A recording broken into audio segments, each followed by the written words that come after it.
Now we have a situation in the case of China where the economy is likely to be 2, perhaps 3 times larger than that of the U.S. So imagine you're the biggest kid on the block for as long as anyone can remember, and suddenly a kid comes along who's twice your size.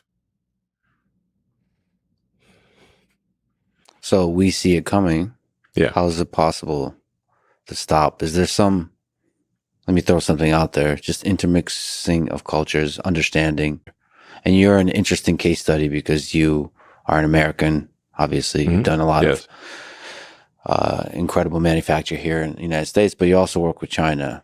I've spent a lot of time in China and met with the leadership many times. What's some interesting things that you've learned about the Chinese?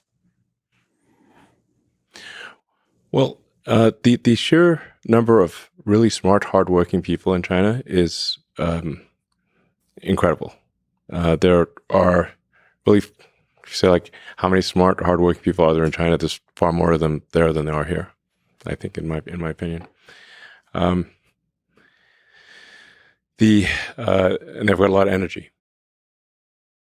So, I mean, the architecture in China that's in recent years is far more impressive than the U.S.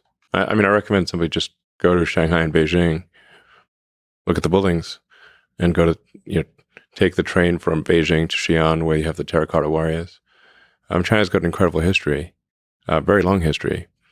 And, I think arguably in terms of the use of language from a written standpoint, sort of one of the oldest, perhaps the oldest written language.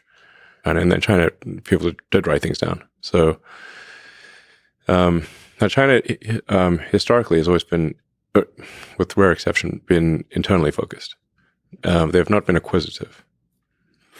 They've fought each other. There have been many, many civil wars. In the Three Kingdoms War, I believe they lost about 70% of their population. So they've had brutal internal wars.